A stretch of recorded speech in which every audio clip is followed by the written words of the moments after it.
नमस्कार, जय हिंद। मैं मोहन पाठक और बात करेंगे आज एनसीईआरटी द्वारा किताबों में जो बदलाव किए गए हैं उनके बारे में। काफ़ी चर्चा है देश में, बहुत सारे लोग इसको सही बता रहे हैं और बहुत सारे लोग इसको कहीं ना कहीं अलग नज़र से देख रहे हैं। खैर, सरकार ने जो भी चेंज किया होगा देश की शिक्षा व्यवस्था में, कुछ ना कुछ नयापन लाने के लिए किया ही होगा और कुछ सोच समझ कर ही किया गया होगा, क्योंकि किताबों में ऐसे ही सिलेबस ना ही डाला जाता है ना ही सिलेबस निकाला जाता है। आपको बता दें कि एनसीईआरटी ने क्लास 7वीं की किताबों के सिलेबस में बदलाव किया है। हिस्ट्री ज्योग्राफी की टेक्स्ट बुक से मुग़ल सल्तनत और दिल्ली सल्तनत के टॉपिक्स को हटा दिया है।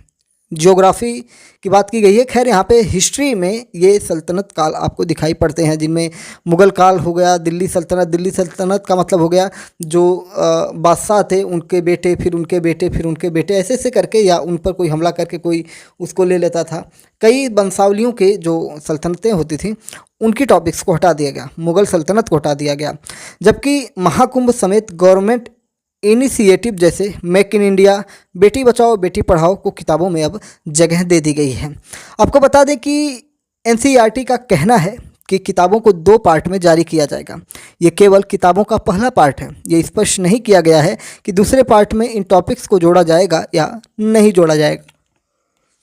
ये बदलाव national curriculum framework for school education यानी NCFSC 2023 ने किए हैं। इन्हें नेशनल एजुकेशन पॉलिसी 2020 के तहत डिजाइन किया गया है। इससे पहले एनसीईआरटी ने कोविड-19 महामारी के समय मुग़ल और दिल्ली सल्तनत से जुड़े कई हिस्सों को कम कर दिया था। इसमें तुगलक, खिलजी, लोधी और मुग़लों के उपलब्धियों के टॉपिक्स शामिल थे। अब इन टॉपिक्स को पूरी तरह किताबों से हटा दिया गया है। दरअसल एनसीईआरटी ने हिस्ट्री, ज्योग्राफी और सोशल एंड पॉलिटिकल लाइफ की 3 अलग अलग किताबों को एक में मर्ज कर दिया है। इसका नाम exploring society India and beyond part 1 है। जल्द ही इसका पार्ट 2 भी जारी किया जाएगा। ये किताबें 2025-26 सेशन से लागू होंगे। हाल ही में एनसीईआरटी ने विभिन्न कक्षाओं के लिए किताबों के नए नाम जारी किए हैं। जैसे कक्षा 1 और कक्षा 2 की इंग्लिश किताबों का नाम मैरीगोल्ड पहले हुआ करता था, जिसे बदलकर मृदंग कर दिया गया है, और कक्षा 3 की पुस्तक का नाम संतूर रखा गया है। मृदंग और संतूर नाम से ये किताबें आने वाली हैं। वहीं कक्षा 6 की इंग्लिश की किताब जो थी उसका नाम हनी शकल से बदलकर पूर्वी रख दिया गया है। मैथ्स की किताबों के लिए भी यही पैटर्न अपनाया गया है। कक्षा 6 की गणित की किताब जो पहले इंग्लिश में मैथमेटिक्स और हिंदी में गणित थी, अब दोनों भाषाओं में यह गणित नाम से आएगी, यानी कि इंग्लिश में भी गणित लिखा रहेगा और हिंदी में भी गणित लिखा रहेगा। तमिलनाडु के मुख्यमंत्री MK स्टालिन ने पहले भी हिंदी थोपने के लिए केंद्र सरकार की आलोचना की थी। उनका दावा था कि केंद्र सरकार ने NEP जो न्यू एजुकेशन पॉलिसी या नेशनल एजुकेशन पॉलिसी कह सकते हैं में 3 भाषा फार्मूले को लागू करने से इनकार करने के कारण राज्य के स्कूलों को फाइनेंस देने से इनकार भी कर दिया गया था। आपको बता दें कि जो मुग़ल काल है और जो एनसीईआरटी है, दोनों के बारे में थोड़ी सी जानकारी ले लें कि मुग़ल काल क्या था, एनसीईआरटी क्या है। पहले हम मुग़ल काल के बारे में जान लेते हैं। मुग़ल काल भारतीय इतिहास का एक महत्वपूर्ण अध्याय है जो 16वीं शताब्दी की शुरुआत से लेकर 19वीं शताब्दी के मध्य तक फैला हुआ है। यह मुग़ल साम्राज्य के शासनकाल को दर्शाता है, जिसे बाबर ने 1526 में स्थापित किया था। मुग़ल शासकों ने अपने शासनकाल में कला, संस्कृति और प्रशासन में महत्वपूर्ण योगदान दिया और उनके शासनकाल को भारतीय इतिहास में एक महत्वपूर्ण अवधि भी माना जाता है।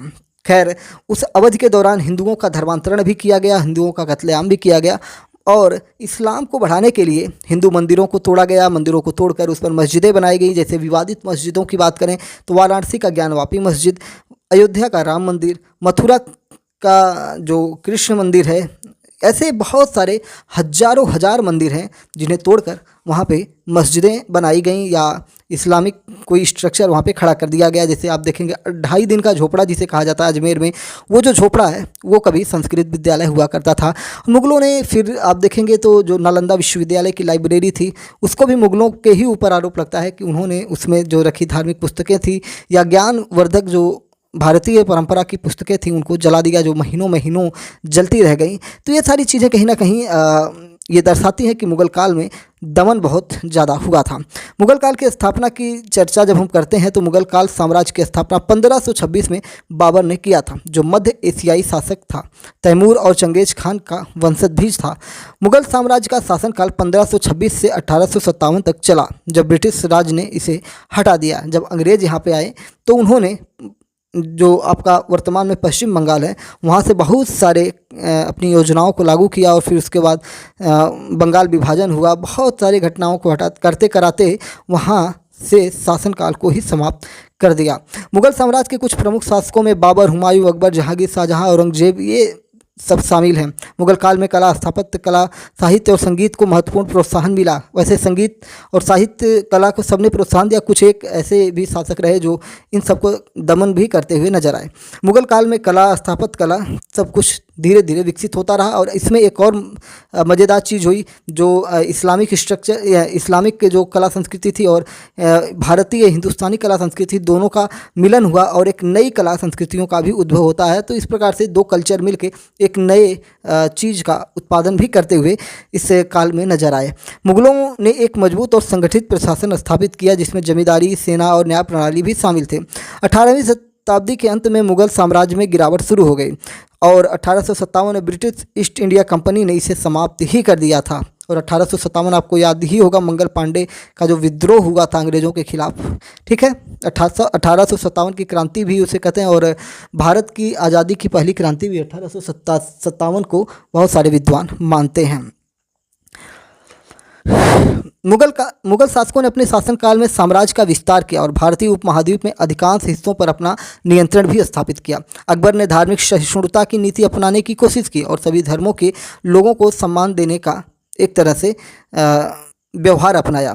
मुगल काल में भारतीय समाज में कुछ महत्वपूर्ण सामाजिक परिवर्तन हुए, जैसे कि महिलाओं की स्थिति में सुधार करने की कोशिश की गई और शिक्षा का प्रसार किया गया। खैर, ये कितना सच है कितना झूठ है ये तो इतिहास के और इतिहासकार भी जानते हैं, क्योंकि महिलाओं का दमन लगातार होते गया, महिलाओं के लिए विशेष अधिकार नहीं हुए। लेकिन अगर देखा जाए इतिहास में कुछ ऐसे भी मुगल शासक हुए जो महिलाओं को आगे बढ़ाने का काम किए। जैसे मुगल काल की पहली अगर सुल्तान की बात करें तो रजिया सुल्तान जो थी, जिसे शासक बनाया गया, उनके पिता ने उनको राजा बना दिया, जबकि उनके और भी बच्चे थे, लड़के थे, लेकिन लड़कों को ना बनाकर एक लड़की को बनाया जाता है, जिसे बाद में कुछ वर्षों बाद या कुछ समय बाद, कुछ समयावधि बाद उनकी के रिश्तेदारों द्वारा रजिया को मार दिया जाता है। तो इससे ये पता चलता है कि मुगल शासक भी महिलाओं को लेकर कुछ ऐसे थे जो उनकी योग्यता को देखकर उन्हें शासक भी बना देते। वो पहली और आखिरी महिला शासक भी मुगल काल की रहीं। और भी बहुत सारे ऐसे इतिहास में व्याख्यान मिलते हैं, लेकिन अगर महिलाओं की स्थिति की देखी जाए तो पद्मावत एक कथा आपको मिलती है जो राजस्थान से जुड़ी हुई है, जहाँ पर मुगल एक शासक आता है और वहाँ पे सिर्फ पद्मावत की सुंदरता को छीनने के लिए वहाँ पूरा कत्लेआम करता है और बहुत कुछ कहानियाँ बताती है। और फिर वही जो पद्मावत थी जौहर करती हैं। जौहर क्या होता है आपको पता है? तो जब पति युद्ध मैदान में चला जाता है और ऐसा प्रतीत होता है कि अब पति केसरिया कर लेते हैं, यानी कि केसरिया का मतलब होता है कि जब सर पे केसरिया बांध के निकल देते हैं, एक कफन बांध के निकल देते हैं और ये तय रहता है कि आज लौट के आएंगे या नहीं आएंगे, इसका कोई भी निश्चित नहीं होता है। तब जब उधर वो केसरिया करते हैं रण क्षेत्र में, इधर महिलाएं जौहर करती हैं और एक कुंड में लकड़ियां जलाकर उसमें अपने आप को आहूत कर देती हैं, उसमें अपने आप को भस्म कर देती हैं कि कोई भी दुश्मन उनके शरीर को टच ना कर पाए, ना ही उनके साथ कोई बुरा कार्य कर पाए।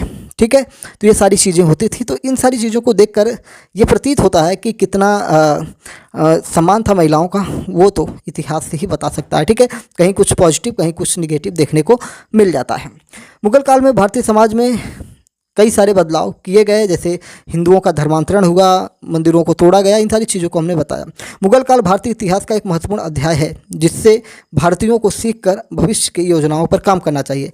भारतीय संस्कृति, कला और प्रशासन को भी प्रभावित किया। यह मुगल साम्राज्य के शासनकाल को दर्शाता है जो एक मजबूत और संगठित साम्राज्य था, इसीलिए ये काफ़ी लंबे समय तक चला। अच्छा, मुगल काल में ऐसे भी राजा हुए जो अपने पिता को जेल में बंद करके, और भी बहुत सारे ऐसे हुए जो अपने भाइयों की हत्या करते हुए, अकबर महान, द ग्रेट अकबर कहा जाता है, लेकिन अकबर के बारे में बताया जाता है कि वो अपने भाइयों की हत्या करके शासन पर काबिज हुआ था, यानी कि गद्दी पर बैठा था। तो ये सारी चीज़ें जो हैं अलग अलग इतिहास में अलग अलग इतिहासकारों द्वारा लिखी गई हैं और इसीलिए इतिहासकारों के बीच में मतभेद होता है और जो इतिहास में लिखा है उस पर हर कोई विश्वास कर ले, इतना आसान भी नहीं होता। आपने देखा होगा कि पिछले दिनों भारत में राणा सांगा को लेकर बहुत सारे विवाद हैं, जिसमें एक समाजवादी पार्टी के नेता है राणा सांगा को देश का गद्दार भी कह देते हैं, रामजी लाल सुमन है। और कल आप हमारी न्यूज़ देखे होंगे तो उसमें हमने बताया था कि रामजी लाल सुमन पर किस प्रकार से करणी नामक सेना है, एक करणी सेना है जो भारत में एक संगठन है, क्षत्रियों की संगठन है, उसके द्वारा उनके काफिले पर हमला भी किया जाता है, जिसके बाद रामजी लाल सुमन कहते हैं कि मुझे जान से मारने की कोशिश की जा रही है। तो ये मैंने उसको थोड़ा सा ऐड किया कि किस प्रकार से, जैसे उन्होंने जिस पुस्तक को पढ़ा उसमें उन्होंने राणा को गद्दार समझा, किसी और पुस्तक में राणा को देशभक्त बताया गया है। तो इस प्रकार से विभिन्न इतिहासकारों में विभिन्न मतभेद होते हैं और इसी को लेकर देश में कंट्रोवर्सी क्रिएट हो जाती है। मुगल साम्राज्य के शासनकाल को अगर हम देखें तो कहीं ना कहीं सीख लेने की ज़रूरत होती है कि अगर हम एक नहीं हैं तो किस प्रकार से कोई भी विदेशी आक्रांता आता है और हमारे देश को कहीं ना कहीं तोड़ के चला जाता है और अपने शासन सत्ता को मजबूत कर लेता है और भारत को लूट कर भारत से चला जाता है। अब हम थोड़ा बात कर लेते हैं NCERT के बारे में कि NCERT होता क्या है। जब हम NCERT की बात करते हैं तो NCERT क्या है, एक स्वायत्त संगठन है, यानी कि आज़ाद है, वो अपने लिए नियम कानून बनाती रहती है, जिसका पूरा नाम है राष्ट्रीय शैक्षिक अनुसंधान और प्रशिक्षण परिषद, NCERT। ठीक है। यह भारत सरकार के शिक्षा मंत्रालय के अंतर्गत काम करता है और इसका मुख्य उद्देश्य पूरे भारत में स्कूलों में शिक्षा की गुणवत्ता में सुधार करना है। NCERT पाठ्य पुस्तकें, शैक्षिक सामग्री और अन्य संसाधन विकसित और प्रकाशित करता है। NCERT स्कूलों के लिए पाठ्यक्रम तैयार करता है और उसके अनुसार पाठ्यक्रमों में या पाठ्य पुस्तकों और अन्य शैक्षिक सामग्री विकसित करता है। शिक्षा के क्षेत्र में अनुसंधान करता है, खोज करता है ताकि शिक्षा के तरीकों और सामग्री को बेहतर बनाया जा सके। शिक्षकों को प्रशिक्षित करने के लिए कार्यक्रम आयोजित करता है ताकि वे छात्रों को बेहतर ढंग से पढ़ा सकें। शैक्षिक किट, मल्टीमीडिया, डिजिटल सामग्री और अन्य सहायक सामग्री का विकास भी करता है। भारत सरकार को शिक्षा से संबंधित नीतियों और कार्यक्रमों पर सलाह भी देता है।